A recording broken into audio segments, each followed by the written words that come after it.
Bantu like dan subscribe. Makin kami sangat kembali.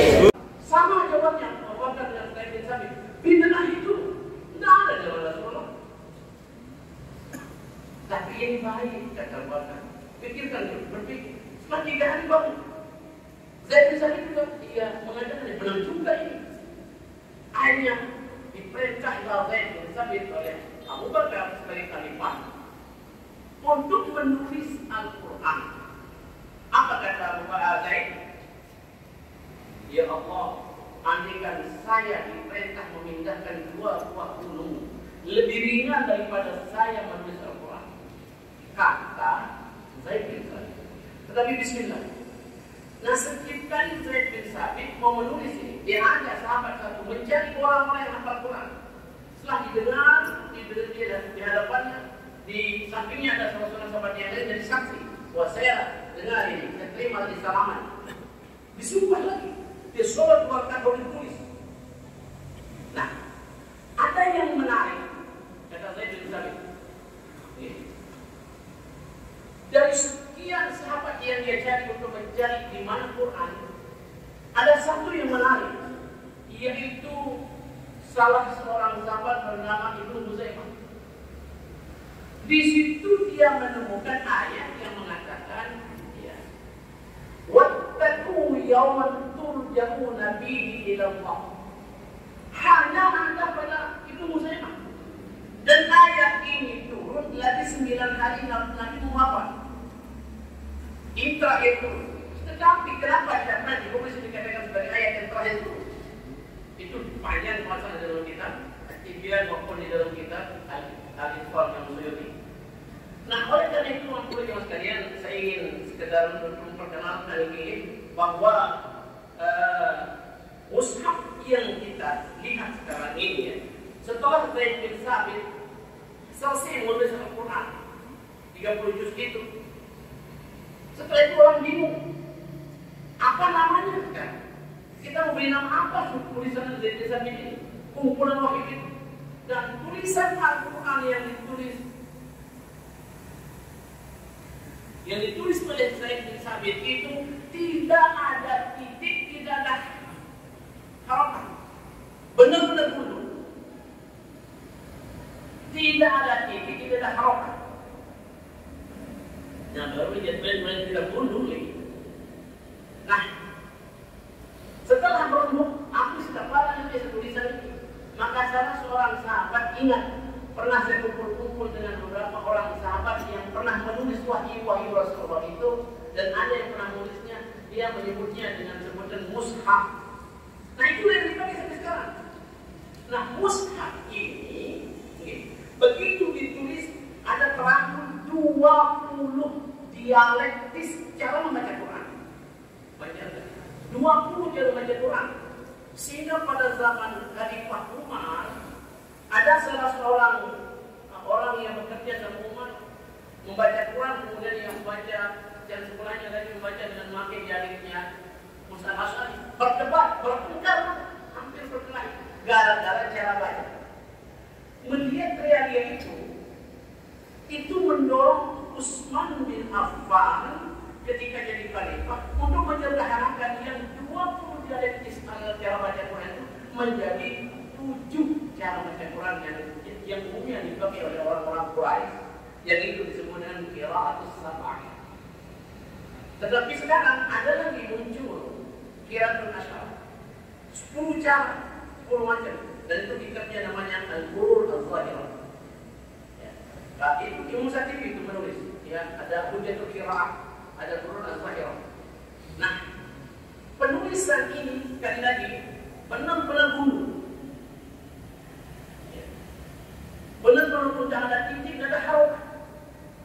Dalam perjalanannya penulisan Al-Quran ini di masa Sayyidina Utsman, dia kumpulkan semua Quran yang ditulis oleh sahabat-sahabat itu, kemudian ditulis sendiri oleh Utsman, dan dia pakai hanya 20 dari 20 qiraah itu yang dia tinggalkan hanya 7 yang baru dibaca oleh Utsman dan terkenal sampai sekarang.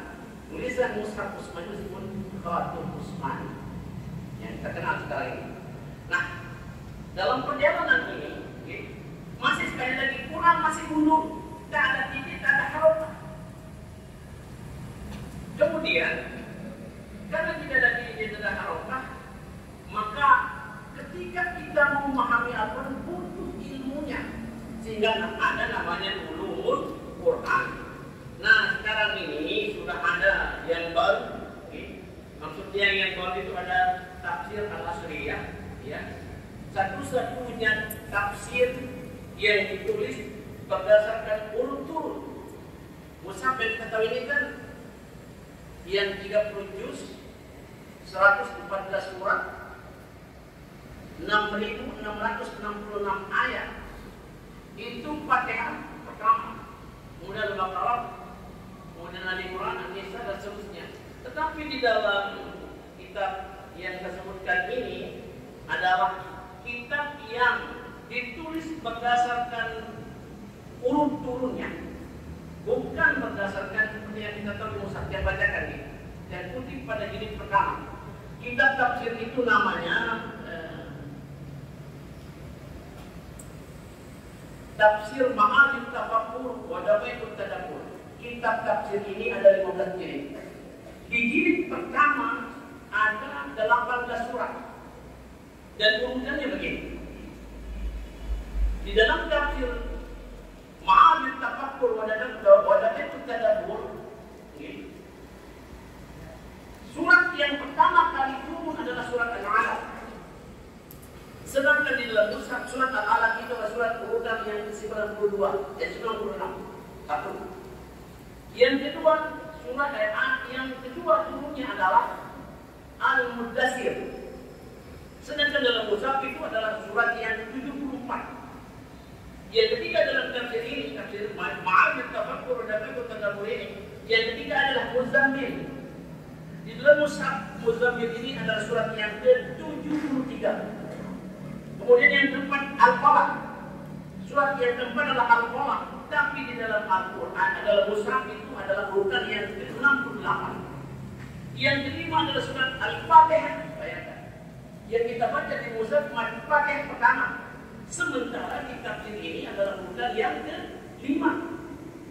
Ya, di dalam Al-Quran. Kemudian yang keenam adalah Al-Masad. Al-Masad ini adalah di dalam Al-Quran, di dalam mushaf itu surat yang ke-111. Itu urutan yang kelima, yang keenam turunnya. Padahal di mushaf adalah 111 suratnya. Kemudian yang ketujuh adalah At-Takwir. Itu urutan ketujuh turunnya. Sementara di dalam mushaf itu adalah urutan suratnya adalah 81.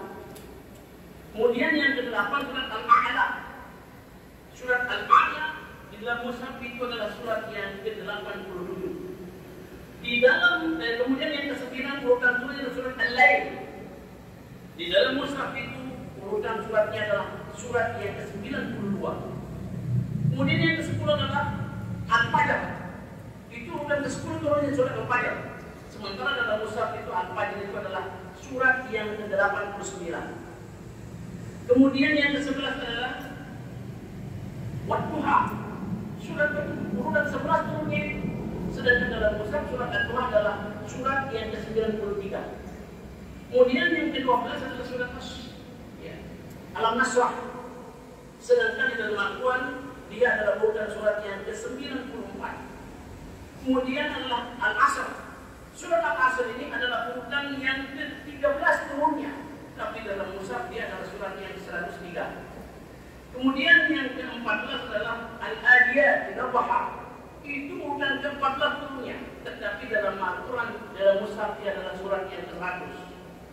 Dan yang ke-15 adalah Al-Kautsar. Surat yang ke-15 turunnya adalah Al-Kautsar. Tetapi di dalam mushaf Al-Kautsar itu surat yang ke-108. Kemudian yang ke-16 adalah At-Takatsur. Itu yang ke-16, tetapi di dalam mushaf dia adalah surat yang ke-102. Kemudian yang ke-17 adalah Al-Ma'un. Urut turunnya adalah yang ke-17 surat Al-Ma'un. Tapi di dalam mushaf itu adalah urutan suratnya adalah yang ke-107. Dan yang terakhir surat Al-Kafirun yang ke-18. Ini pada juz pertama daripada kitab tafsir Ma'anil Tafakkur dan Baitul Tadabbur. Nah, yang ke-18 adalah surat Al-Kafirun, sementara di dalam mushaf itu adalah yang ke-109. Ini contohnya. Nah, untuk mengetahui urutan ini kan sembarangan. Kalau kita tidak tahu tafsir ini, tidak tahu mana yang duluan, sehingga kenapa di bulan puasa ada istilah balik kaya? Itu sering ditanyakan itu, maka orang-orang istilah balik kaya. Padahal tidak ada itu. Ternyata yang dibalik itu dia duluan dulu juga. Kalau kita baca ini, nah dari 8 surat yang ada pada jilid pertama dalam tafsir Ma'anil Tafakkur dan Baitul Tadabbur ini, rata-rata isinya surat-surat yang ada pada itu sama. Kenapa? Karena pada awal-awal Islam itu surat yang turun itu surat terpendek, menjawab masalah, menjawab peristiwa, dan peristiwa itulah yang disebut dengan asbabun nuzul. Nah, berkaitan dengan itu banyak hal yang perlu kita pahami bersama. Pertama saja, biasanya kalau kita lulus Quran ini pasti kita pakai surat ayat yang mengatakan Syahrul Ramadan alladzi unzila fihi al-Qur'an hudan lin-nas wa bayyinatin minal huda wal furqan. Ayat ini seakan-akan Quran itu hanya dalam bulan Ramadan. Memang itu katanya Syahrul Ramadan di bulan Ramadan. Alladzi unzila fihi al-Qur'an di situ ditulis dalam Quran. Hudan lin-nas ini petunjuk bagi manusia. Membayyinatin minal huda, menjelaskan petunjuk itu yang menjadi pembeda yang hak dan yang batil. Nah, pertanyaan muncul, adakah surat yang turun di luar Ramadan? Karena ayatnya mengatakan Syahrul Ramadan di seluruh bulannya ini, di bulan Ramadan turun Al-Quran. Ternyata ayat ini maksudnya adalah di bulan Ramadan dan di saat Lailatul Qadar Al-Quran turun dari Lauhil Mahfuz ke Baitul Izzah sekaligus 30 juz. Nah, sekali lagi, yang dimaksud yang Syahrul Ramadan dan Lailatul Qadar itu di bulan Ramadan pada saat Lailatul Qadar turun Al-Quran dari Lauhil Mahfuz ke Baitul Izzah sekaligus 30 juz. Nah, dari Baitul Izzah ini turun ke dunia, itu namanya munajjaman al-mufarraqan, berangsur-angsur, bertahap kesulitan Quran. Nah, baru yang dari Baitul Izzah ini ke dunia itu turunnya selama 22 tahun, 2 bulan, 22 hari, yang disimpulkan menjadi 23 tahun. Itu turunnya. Nah, dalam peristiwa dan peristiwa di situ banyak hal yang Al-Quran itu akan menjawab berbagai peristiwa. Di antaranya di zaman Rasulullah kental sekali yang namanya anak angkat itu sama dengan anak kandung. Bagaimana Quran mendobrak itu supaya jangan lagi terpakai bahwa anak angkat sama dengan anak kandung. Lalu terjadi kasus Nabi Muhammad SAW punya anak angkat namanya Zaid bin Harithah. Ketika Nabi Muhammad mengangkat Zaid bin Harithah sebagai anak angkat, ribut masyarakat Arab itu merubah namanya, bukan Zaid bin Harithah tapi Zaid bin Muhammad, karena dianggap seperti anak kandung. Gara-gara peristiwa itu sebab nuzulnya turun ayat Ma kana Muhammadun aba ahadin min rijalikum walakin Rasulullah khataman nabiyyin. Ayat ini turun untuk menjawab bahwa anak angkat tidak sama dengan anak kandung. Begitu ayat ini turun, tulang bukan dari Zaid bin Muhammad berubah menjadi Zaid bin Harithah. Belum selesai sampai di situ, masih banyak kasusnya.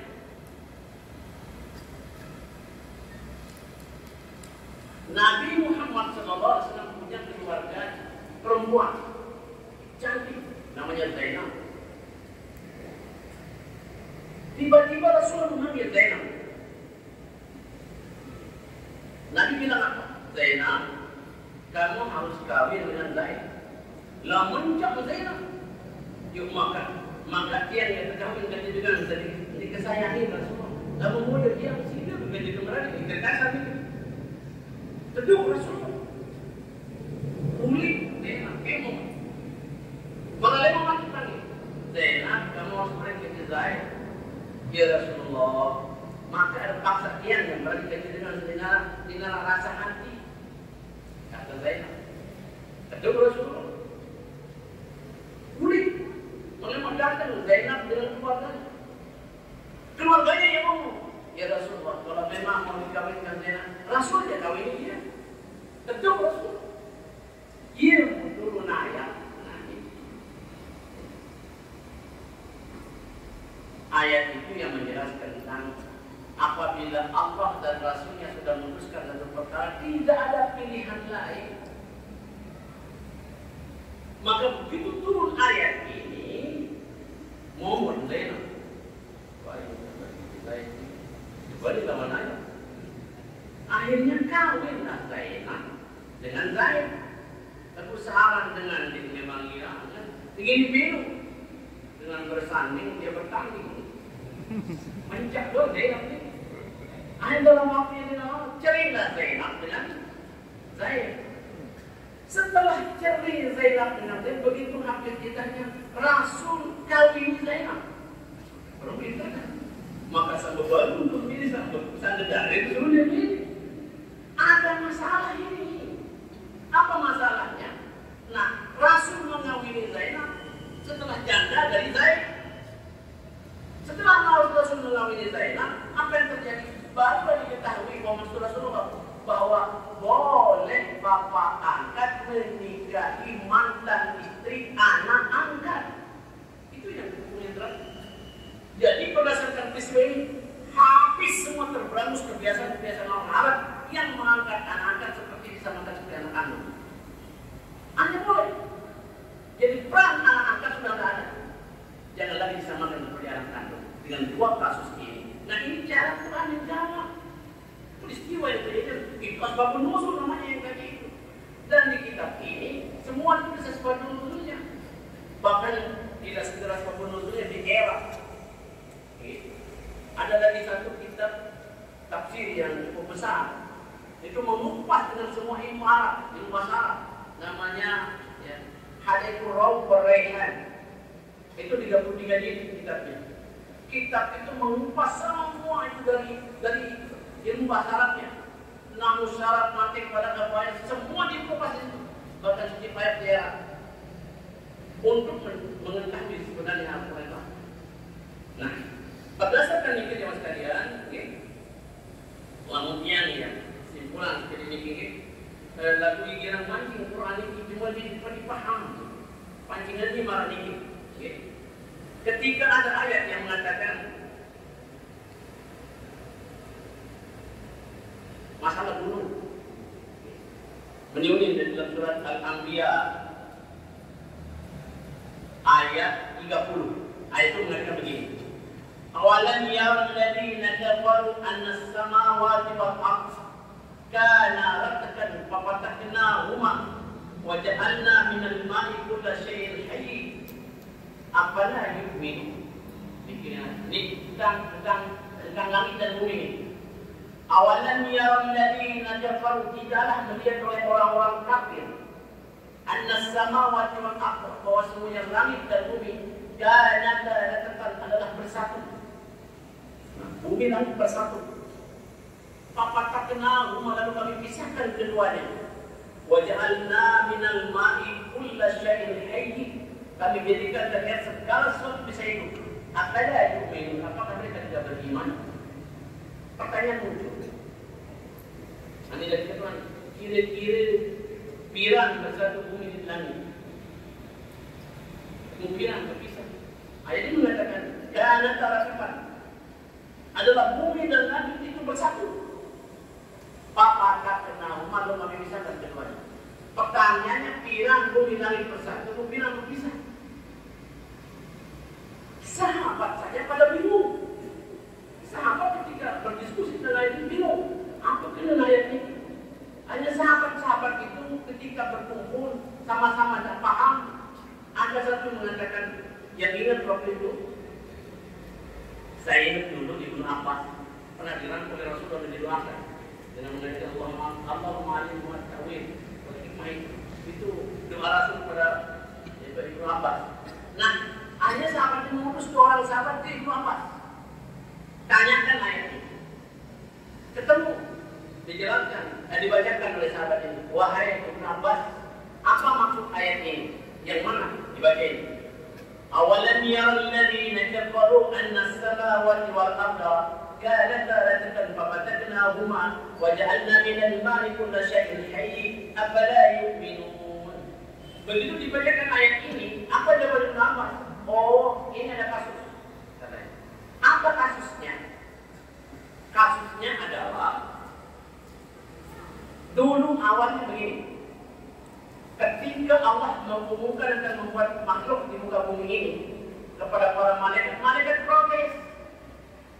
Allah berfirman, "Inni ja'ilun fil ardi khalifah." Sungguh akan kuciptakan di muka bumi khalifah. Apa kata malaikat? Atajalu fiha man yufsidu fiha wa yasfiku dima wa nahnu nusabbihu bihamdika wa nuqaddisuka. Ya Allah, Engkau ciptakan lagi makhluk yang di muka bumi paling pekerjaannya berbuat kerusakan dan itu bandar. Sementara kami mensucikan untuk dan memuji-muji Engkau ya Allah. Kata para malaikat. Apa jawaban Allah? Ini a'lamu ma la ta'lamu. Saya tahu apa yang kamu tidak tahu. Wa antum la ta'lamu, kamu tidak tahu. Nah, diciptakan Nabi Adam. Kata ini Ibnu Abbas menjelaskan tentang ayat ini.